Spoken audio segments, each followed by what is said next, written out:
everyone. I am Melissa Forziat. I'm a keynote speaker and the host of this Daisy Jones and the Six Rewatch podcast. Now, when I speak, my topic is something I call Take the Doughnut, which is just another way to say carpe diem. It's all about going after the things that you want in life.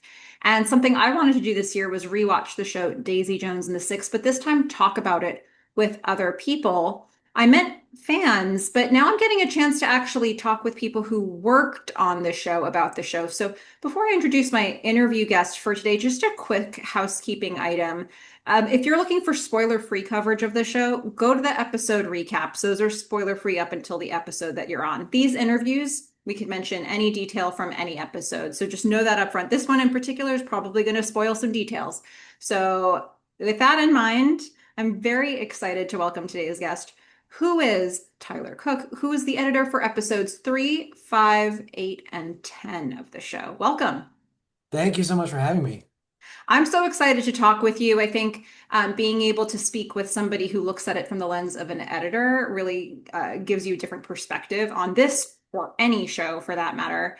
But I guess before we get into those details, how did you get connected with this show to begin with? Well, I had worked with Hello Sunshine before, who were the producers on one of the producers on the show, and they did Little Fires Everywhere, which I cut the pilot for in the finale and a few other episodes. And so yeah, I just had made a really nice relationship with those guys and worked with them now a few times. And so when this project came up, I was already a fan of the source material, so I'd reached out and said, "Hey, just don't forget about me, please. When you start hiring, I want to be involved." And they were like, "Absolutely." And I came in and interviewed with James Punsold and Scott, and yeah, just we hit it off, and then I just was brought on. So. Okay, helpful to know. It sounds like a lot of people came over from Little Fires Everywhere, from what I'm gathering from crew. Yeah, yeah, there was a lot of crossover, which was really nice to kind of like already have a good shorthand creatively with a lot of people. Hmm.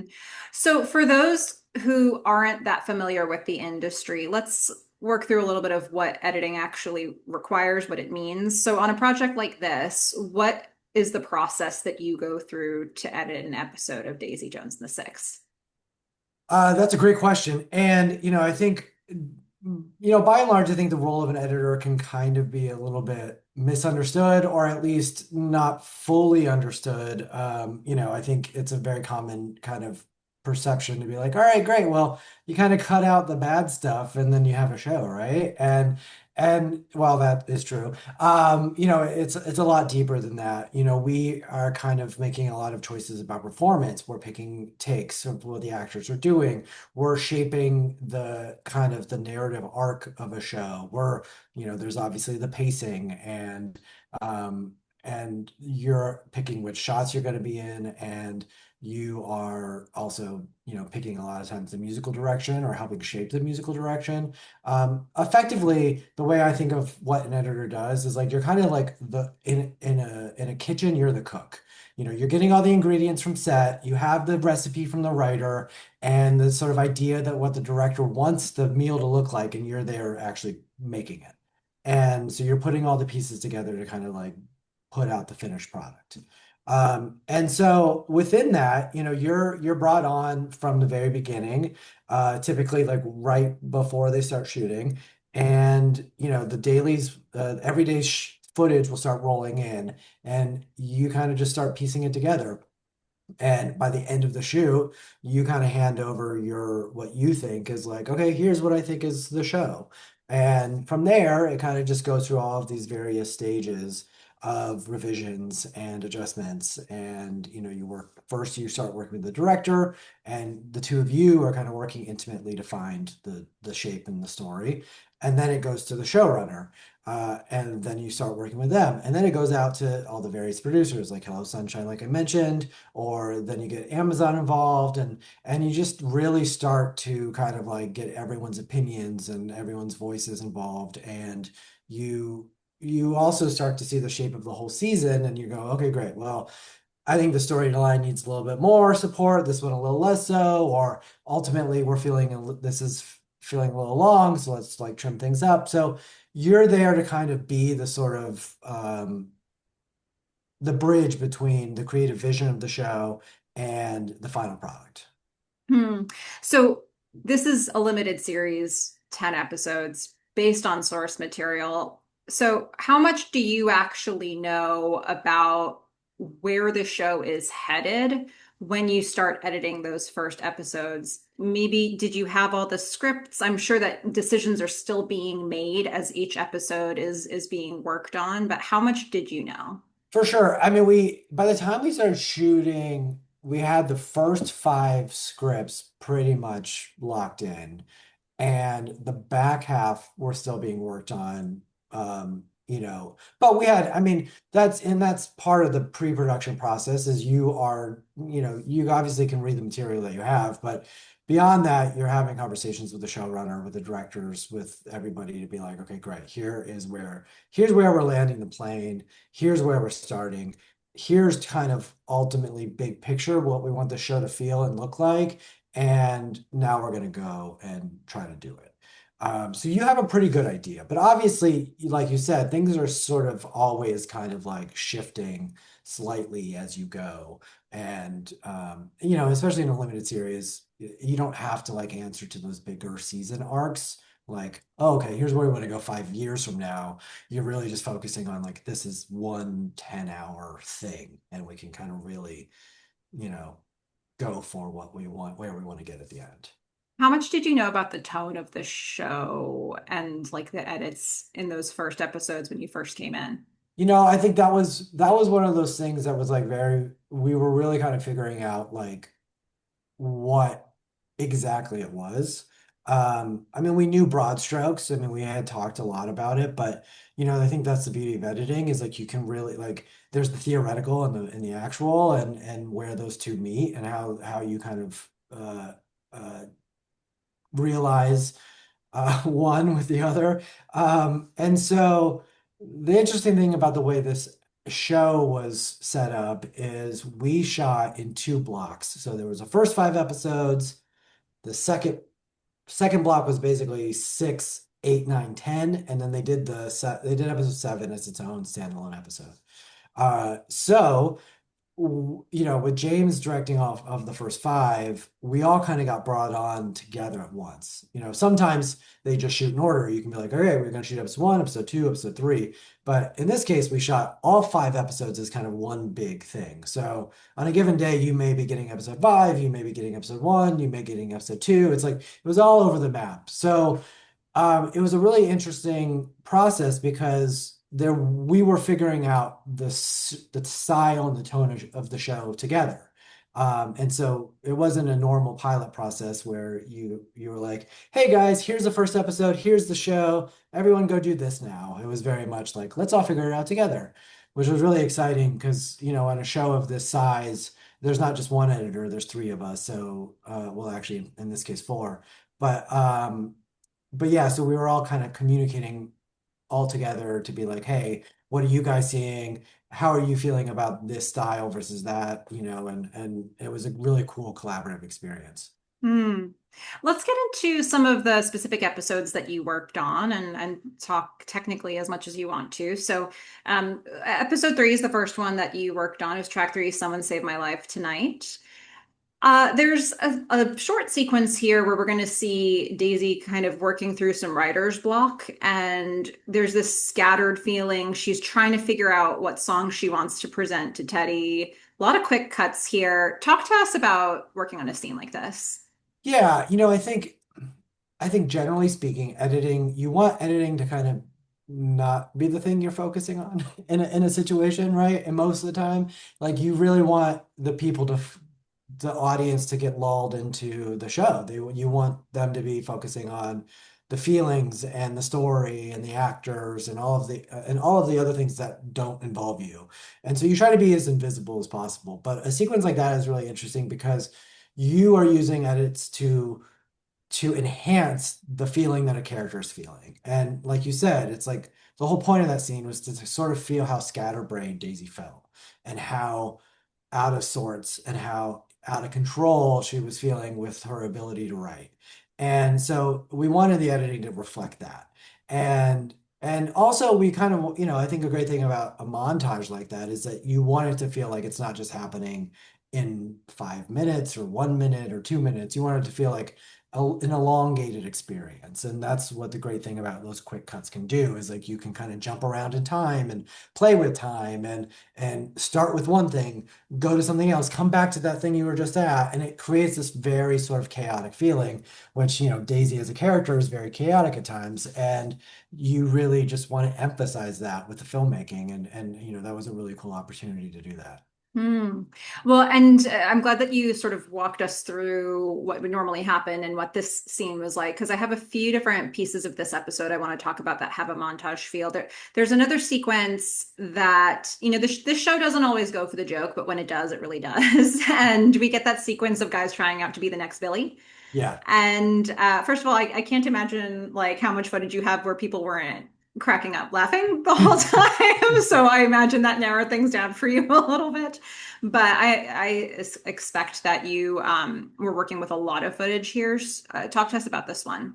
Yeah, so I mean, each performer that was in that montage, and there may have been, if I remember correctly, there may have been a couple we didn't use, just sang the whole song and really went for it. And there were multiple takes, obviously. So there were takes where I think they pushed it more than in others, and like those sequences are always like a fine balancing act because you can't go too silly, especially on a show like this. Like it's a funny moment in an otherwise serious show, and so the balance between how far you can push it is something you kind of have to really experiment with to see if it's not going to feel too out there and crazy.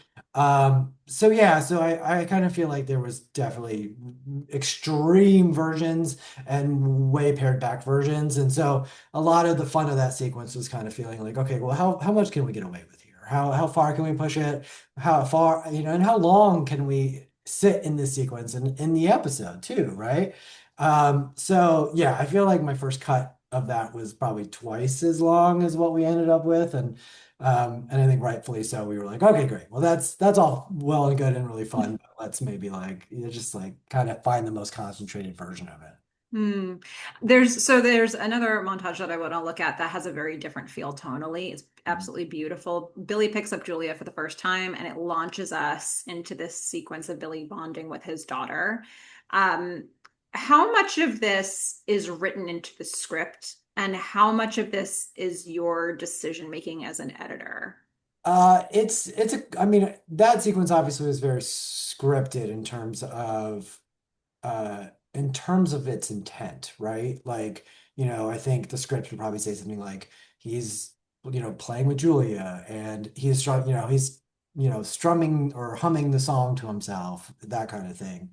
But these montages always like I think the directors who know what they're doing, and James is definitely one of those, like make sure they get a lot of different material. They do the script, they do the intention of the script, but they're there kind of to get pieces. And it's a lot of hunting and just trying to see what comes out. And always within, the larger idea at the forefront, but it is a lot of experimentation and a lot of just like collecting good footage. And I think, that was definitely one of my favorite sequences to cut in the episode because it's Billy not only connecting with his daughter, who he had really kept at arm's length because he felt scared, but it was also him reconnecting with music and through his connection with his daughter. And so it had to do a lot. Um, and so it was also, yeah, it was just a very tender thing. And so it was really trying to evoke that feeling as much as possible. Hmm. We haven't talked about Camila yet here. One of the interesting things about this show is that there are moments where we sort of drop into looking at the show through Camila's literal lens, Mhm. where it seems like she's holding a camera and getting footage. And we're going to see a little bit of that for the holiday party. So, what for you is the experience of trying to mix those different styles in the editing? Yeah, I think, the interesting thing about the framing device of the show is that, at the end of the day, it technically all is through Camilla's point of view in a way. It's, and her daughter's. And so you want to make sure that when you're jumping to a talking head or the sort of doc kind of framing, that it doesn't feel so completely out of the realm of the home footage aspect. And you want it to feel connected, at least spiritually, so that way when we get to the end of the series, it's not this big like, oh wait, what are we watching? Oh no, it all felt of a piece. And so that's kind of what we were kind of leaning on. And I think that was the sort of just general framework and the idea of how we were going to use these devices. But the great thing about that is like, it has a very home movie quality. It was shot with an old film camera. It was processed in a way to make us understand that. So that wasn't like any sort of VFX digital kind of look. That was actual legitimate, camera footage that we used. And, that was a deliberate choice by the director and the DP to kind of make sure that we were honoring these different kind of formats that we were shooting in.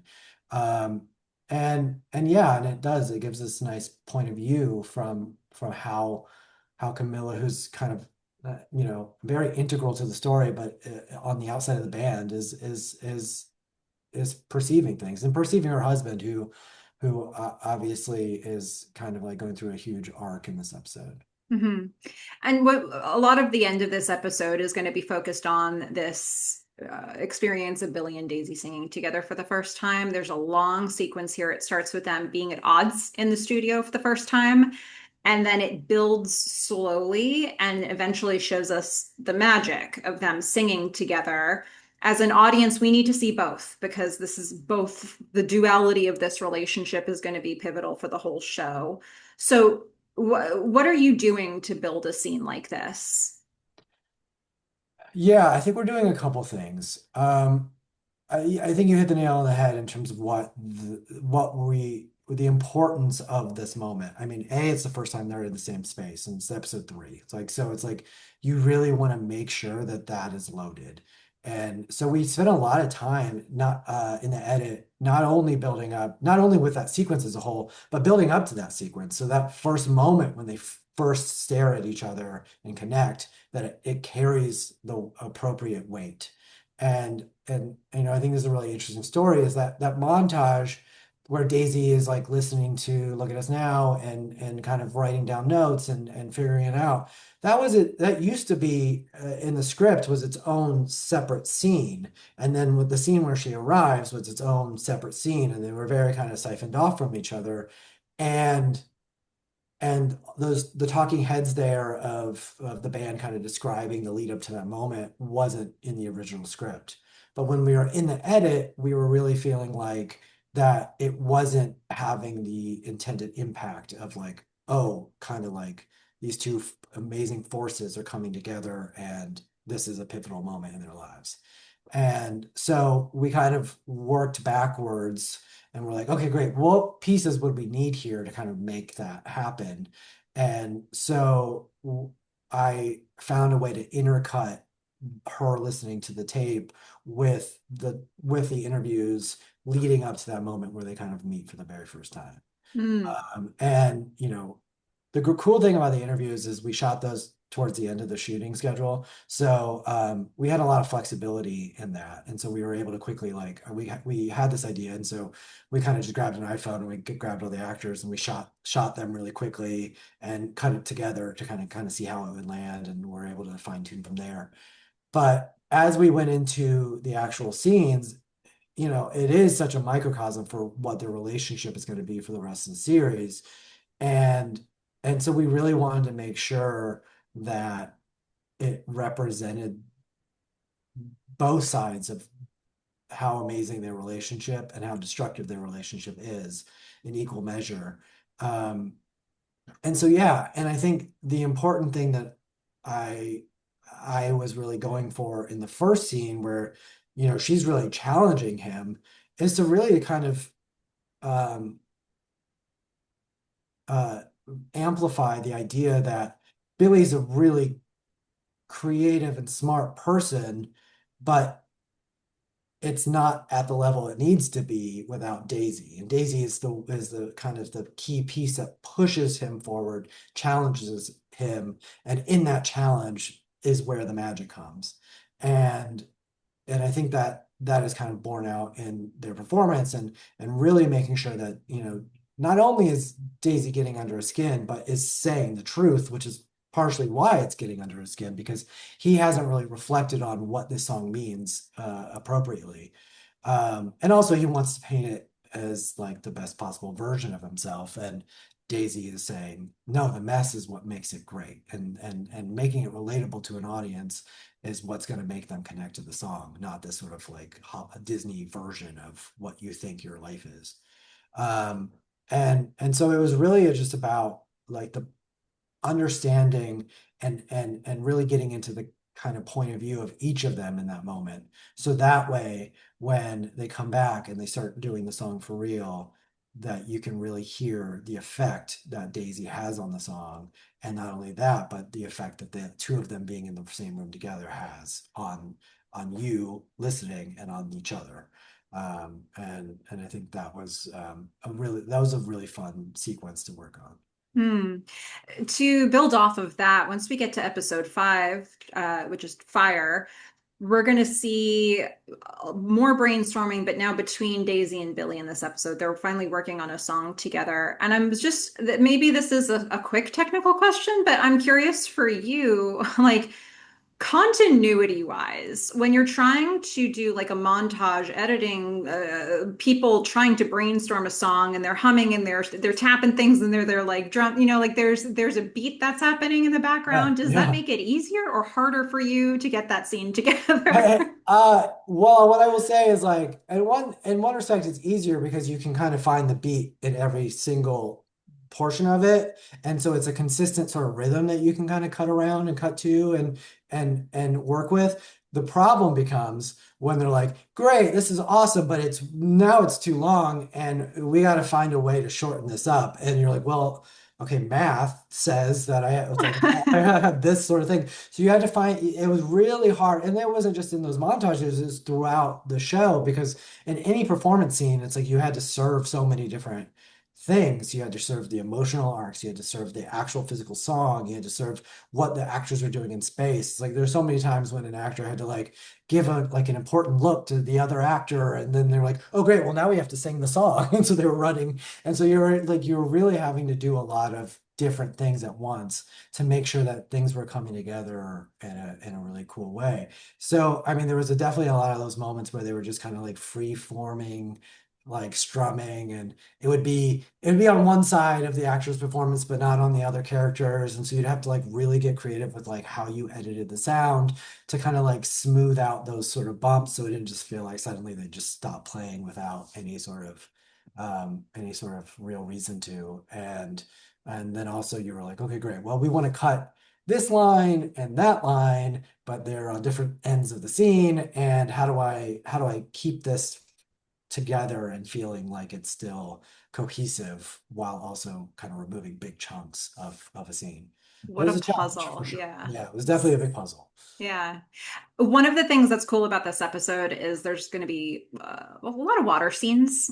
We've got Daisy swimming in the pool at Teddy's house. We've got Karen and Graham surfing. What is it like to try to edit scenes with water? Does that add any complexity for you? It's it's definitely it's definitely a challenge. I mean, it's more a challenge for sound, I would say, than picture, but it plays a part in what we do because oftentimes you're looking at material where the actor's dialogue isn't ideal and you know it's going to get fixed and cleaned up later. So, but you're trying to make it salvageable in what you're doing and sort of the offline work before you do all the like finishing stuff. So it's a little bit of a challenge in that respect. Um, but and similarly, like the way that the stuff in the water was shot with Karen Graham, it's like you have a lot of like floating, moving camera work. And so similarly what we are saying about the strumming, it's like your cutting points are probably a little bit different than what they would be in a normal scene because you're kind of having to like work with this very kind of natural element that is a little unruly. And so you're definitely having to do a little bit more work to kind of make it feel seamless and as invisible as you would and say just like a normal regular scene. Hmm. We, at the end of this episode, we're going to get the band recording their first song together, Let Me Down Easy. There's a lot of sweeping camera movement, and it feels much grander. It feels like a very specific tonal shift in how we're showing this band. Uh, what happens for you in the edit to contribute to that? So yeah, I think you you really called out the how different this performance feels from the other ones. It's like you want that sort of lift and you want that sort of excitement that everything, the pieces are finally coming together and the magic is really starting to happen. And there's another great choice by James and Checo to kind of throw away how they were shooting stuff previously and embrace this sort of like moving camera. And the way that was shot is if I remember correctly, there were like five or six oneers. So a oneer is effectively there's no so everything you're seeing is shot in one go. And there's not a lot of cuts, there's not a lot of different angles, there's not anything. It's all happening in camera real time. And I think the first time I cut the scene, I just cut it as one shot. And I was like, this is amazing. And I was like, but actually, I think for this to really take off, we need to be able to kind of like check in with the various band members, also seeing them realize how amazing it is and watching them gel.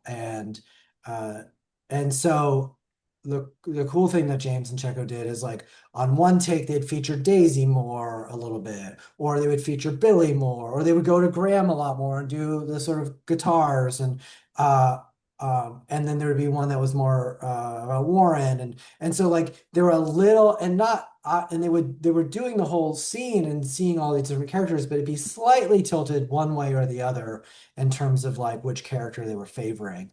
And so that gave you a lot of room to play, like because you could be like, all right, well, where do we want to be right now? Do we want to be with Daisy? Do we want to see with Billy? And I think Daisy Riley did such a good job in that scene because like she just you can see on her face how happy and excited she is to see this thing working and coming together. And I think every character had their version of that. So you were really just like just vibing off of their energy. And so the cuts were really there to kind of like hammer, emphasize, and amp up this amazing feeling that they were all experiencing. Hmm. Well, okay, so if we look at episode 8, looks like we made it.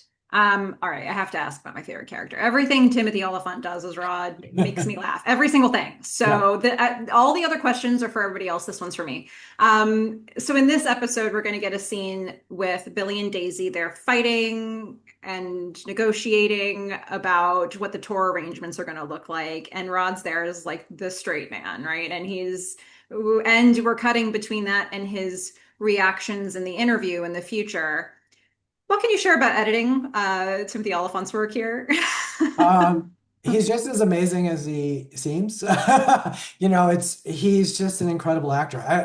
I've always been a huge fan of his work, and I was so excited to cut his footage because he just brings it. He just brings it, and that's all him. It's like the comedic timing in that scene works because he understands it and he brings it to the material. And so there's a lot of times as editors you have to like, you really have to get in there and you have to work hard to like fight for those beats or create that space or ratchet up the tension, whatever it is that you have to do to kind of make a scene work. And I just remember watching his dailies and the pauses, the comedic pauses, the timing, all of that stuff was just there. It was just there in the material. And he's just a joy to watch the dailies on because he doesn't always do the same thing every time. But he's giving you this true, honest, great acting that you could just hang on and use. And so that scene at the beginning when they're arguing in the sort of conference room, it's so great because like you can just let Billy and Daisy just like attack each other, attack each other, attack each other, and then you just cut to Rod, and he just like has this look on his face. It says everything a word could, couldn't. And so it was a joy to kind of edit his material because he was just always in the right place. You just, you knew you could count on his performance to be great. Ah, thank you for that. This episode gets, again, we shift in a big way here once we start getting to a lot of big concerts. Um, they're on bigger stages, and inherently that must mean there's going to be more complicated effects added in later. How does that impact your process? Yeah, it's really interesting because that in particular was very challenging for this show, more so than and maybe in other shows, just because of the time in which we were filming it. So this was shot during COVID. So we had to go do a stadium concert tour, and we couldn't legally have that many people in it. So we were having to follow COVID protocols, and so normally in that kind of thing, you would have maybe like 500 people, and you'd be moving them around to kind of create the feeling of a full concert. But we had 50, and so there are certain things that you are trying to sell as an editor, knowing they're going to get fixed eventually down the road, but like still it's like we're all looking at the raw footage and having to kind of use our imaginations, and it's a lot easier to do when you have the actual requisite number of people versus say like 50 people who some of them are wearing masks, and it just doesn't feel believable. And so it really takes it, like I said, like we're trying to present, even though it's going to get finished and polished and VFX are going to come in and all of these things are going to happen, we as editors internally are trying to present what we would say is like a finished feeling version of the show, so that we are all responding to something that eventually an audience is going to respond to.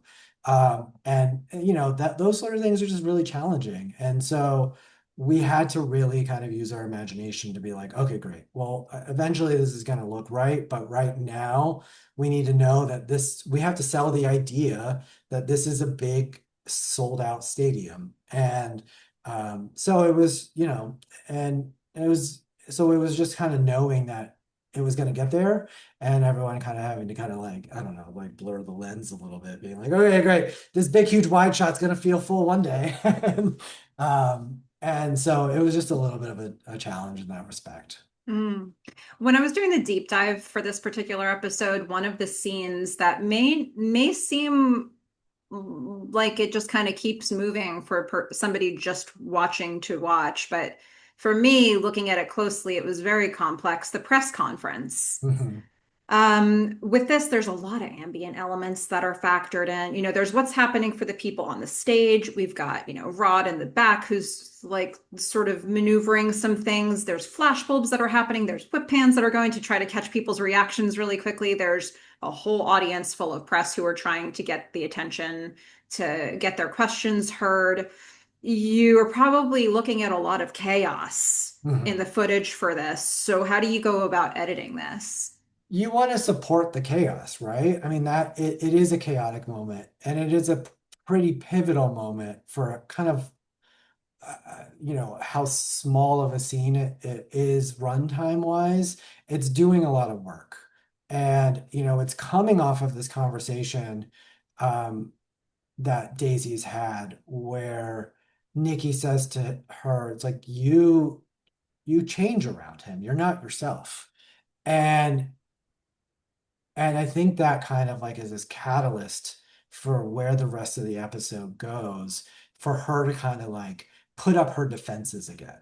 Because, there's this whole story leading up to that scene where they're obviously not getting along. Things aren't going great, but on stage it's still electric, right? It's still working, and their connection and passion is still coming through. But from that moment on, it's not that way. That kind of like that kind of curtain falls, and the sort of tension they're feeling off stage really starts to affect the performance. And it really is kind of speaks to the manipulation that kind of Nikki is like low key running in the background. Um, and so I think that's the kind of fulcrum of the episode, is that press conference because, Daisy just starts speaking her mind and is very like front facing press situation. And so we wanted the kind of that sort of chaos of the press conference to sort of mirror the sort of internal chaos that we're feeling from the band, but we haven't really kind of seen break through yet. So we wanted sort of the internal and the external to kind of like come together and kind of start to like work on each other. Hmm. So look at the last episode that you worked on, episode 10, which is Rock and Roll Suicide. This episode is just structured a little differently. It's the final episode. We know how this story is supposed to end, and it was shown to us in the very beginning that this is going to be their final performance. So, the way that this episode is framed, we've got these interviews and then we've got these clips from the performance, and it's sort of strung together like these we're seeing features of different characters as vignettes, and then we're seeing them in the performance. So for you, how did this change your approach in the edit, knowing that the episode was just structured differently? Yeah, so the really cool thing about that episode is you have the backbone of the performance, right? And they shot so much footage for the performance. I mean, an insane amount. Um, and so you really had in editing, you had a complete pick of where you wanted to be. You want to be with Daisy, great. You want to be in the big wide shots, awesome. You want to be with Graham, you want to be with Warren, whoever you wanted to be. We had a lot of great footage to support that. And so what that allows you to do is really craft a show where where you're guiding the audience through the internal state of each character as you're getting ready to go into their vignette in the past. So it's like you said, you have the performance and you have the kind of day leading up to it. And so, when you get to a moment like with Karen and Graham in the elevator talking about the abortion where she finally, tells him what's going on, you then get onto either side of that, really load up on their experience of that song that they are performing and how it relates to that moment. So it was just like I always love to find ways for one scene or one shot to inform the next. So that way that you're carrying that emotional weight through the show and through the scene. So that way it's really kind of the connective tissue is all there, that it's flowing from one thing to the next, and that you're really just kind of going along with the ride emotionally. Mm. Uh, One of the most chilling scenes for me is the final phone conversation between Daisy and her mom. And I'm guessing you were working with different versions of how this was played out in terms of what the actors provided to you. But what were some of the decisions you needed to make in the edit to make this as effective as it was? Because it was effective. Well, thank you. Yeah, that was a tricky scene because, like, it's not a character that we spent a lot of time with in the show. She's just this sort of background specter for Daisy's, trauma and pain. And really, so you really have the first scene, the first episode and the last, but she's always kind of there in the background. And so we really kind of experimented a lot with how to approach the scene, whether it should be more traditional, cutting back and forth between the two kind of regularly, kind of seeing both of their perspectives. We tried a version where we were just loading up on the mom side and then really coming back to Daisy for the very end. But, it wasn't, it wasn't sort of like connecting in the way we wanted to in those scenarios. And so we really went the opposite direction. We're like, well, why don't we just stay with Daisy? Like this is what she's lived with her, throughout the entire show, and this is one of the most important relationships for her, and kind of what has brought us here. And so, like, what if we tried not cutting it all to the mom? And that didn't quite work either, but that was like the thread of kind of where we landed, which was like, how much can we say on Daisy? How much can we just watch her experience of this moment and what this woman has done to her and and it's what's going to be the catalyst for what drives her to the end of this episode and what ultimately allows her to make the changes she makes. So yeah, so that was this kind of like I feel like the secret that we unlocked where we were like, okay, great. Well, let's only go to the mom for very specific moments and otherwise stay with Daisy, watch her experience this kind of pivotal thing. One of the characters we haven't talked about, I don't think at all, but I want to make sure to bring her in here is Simone. Mhm. And you're going to get a moment in this episode where she comes on stage to perform with the Six for the River. So, we've seen this song. We've seen it performed on big stages already. We've seen Simone scenes separately from the Six, but now we're bringing it all together. Uh, what does that add to the mixture for you as an editor after kind of keeping all of those characters separate all this time? Yeah, I think that that key change is what made it feel special. Is Simone obviously has her own arc and her own story, and she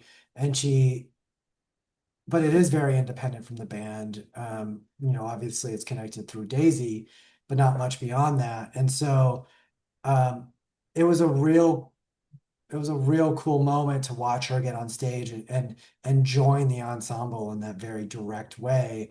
And again, like I was talking about Riley's performance in episode 5, Simone, it was just so like her performance in that scene was just so big and expansive, and she owned the stage, and it really recontextualized that song in a really cool way, and it just kind of created this very celebratory moment um, that I think was very reflective of all the different facets of what the show was, and it kind of brought it together, brought it full circle. One of the parts of this performance that I've had a chance to unpack with some of the sound mixing team is that somewhat short sequence where Billy is introducing all of the band members towards the end. And even though it's the runtime of that isn't long, the complexity of it seems like it was significant. And especially knowing that it just sort of runs into the next full song. Yeah. So for you working on that, what was your experience with that piece? So yeah, I mean, again, that's another one of those oneers where they're not, during that whole introduction, there's no cuts, there's no edits, and so on one hand, you could say like, oh, well, that's not very complex. You just pick a take and there you go. But there are so many different pieces that kind of go into it. The VFX angle is very challenging on those types of shots because you're trying to add in crowd and do all of this work to things that are constantly moving and shifting and changing, and you have the timing and the rhythm of it all, and the performance of the band as they're playing the song. And so it's a lot, where you can kind of like polish certain things through an edit or kind of like hide a mistake or just like just clean something up that maybe wasn't quite perfect on the day. It's like you're really kind of beholden to what the performers did, and so I think those sequences are pretty magical when they kind of come together because you can really see you feel a little bit more immersed in it than maybe you would otherwise. And but yeah, it takes a lot of work on the back end to really kind of make sure that you are supporting and uplifting all of those things, and all those instrumentation are coming out, and all the jokes are landing or whatever. And there's that one moment where Billy goes over and and he just whispers into his ear, and it's like, you're done, you're not in the band anymore. And like getting that timing right for the rest of the song was like so tricky and interesting, and and so yeah, so it's just like it's a lot of just like subtle kind of background work to kind of hide the simple, like to it seems simple, but like it takes a lot to kind of get it there. Yeah, I'm glad that we've been able to unpack that from a couple different angles now because there's so much going on there. Um, so when you look back on all the episodes that you worked on, and you can mention anything we talked about or anything we didn't, what would you say was like the most complex thing for you to edit, and what are you the most proud of?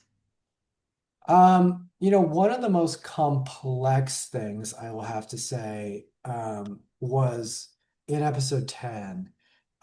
It's when Daisy sings Look at Me Now again.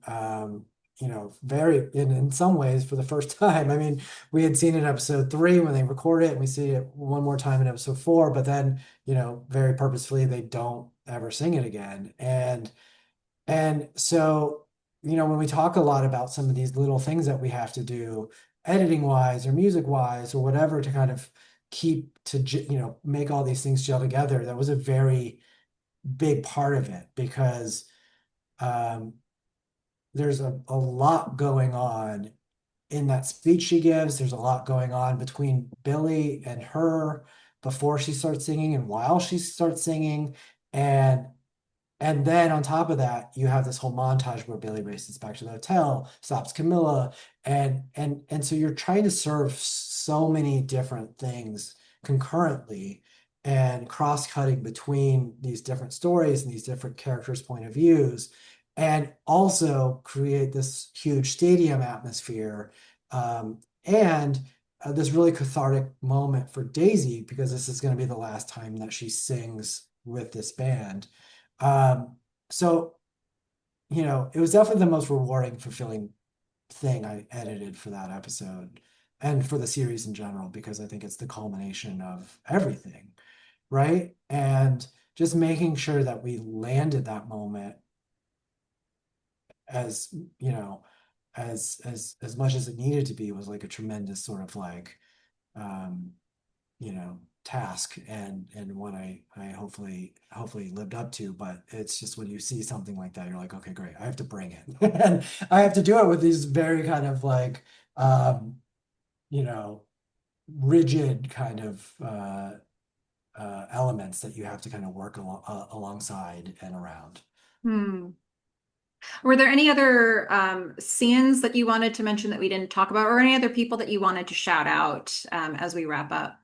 Well, I definitely kind of have to like shout out the other editors on the show. I mean, I think Garrett and Julie and Amelia are such fantastic collaborators, and they all did such an incredible job. And it was just such a great show to work on because you you had such an incredible team to bounce off of. And honestly, too, like you mentioned the music editing team, you mentioned the supervisors and everything like that. It was just such a huge undertaking, from every aspect, that we all had to be working together in sync to kind of make sure that what we were doing was going to, connect, make sense, and kind of be able to be realized at the end of the day. And so much of my job usually is like focused on in my own space, but like I had to constantly be like, hey guys, I want to do this, but like musically, does this even make sense? Like, or did I just like paint myself into a terrible corner? And they're like, no, no, no, you're good. Or, oh, we can do this and help you out here. And so like it was just a really cool experience to kind of like work with on a show that required such a kind of big cast of people coming together behind the scenes to really like bring it to its fullest potential. Amazing. So, for you, I know it's been a very strange time in your industry, so I'll try to ask this as broadly as possible. But is there anything you've worked on recently or in the past that you want to shout out, that you want us to make sure we've seen, that you want to direct our attention to, whether it's coming up or long done? What do you have? Well, I'm currently working on another show with Hello Sunshine right now. It's called Lucky. I'm not sure when it's going to be released. My guess is early next year. But it's with Anya Taylor-Joy and Timothy Oliphant, and it's a fantastic show. And it's been another one of these amazing experiences where collaboratively and creatively, it's just been such a joy to work on. And honestly, I think it's just a stellar show. So, keep your eyes open for that when it comes out. You had me at Timothy Oliphant. I mean, what am I going to tell you? Yeah. I'm in. It's a really interesting combination of leads. Yes. Yeah. Like And it's a those aren't people that I think of with the same tone. yes. So cool. That'll be And fun. I mean, it's a very cool story, and it's got a lot of action in it too, which is a very different kind of vibe from Daisy Jones, but it's a really, really stellar show. So, I can't wait for people to see it. Can't wait to check it out. Well, thank you so much, Heather, for taking all this time and talking with me, for talking with all of us about Daisy Jones and the Six and your work on it. Thank you so much. I really appreciate you having me aboard. And to everybody who's watching this, go out there. Don't be the muse, be the somebody. Bye, everyone.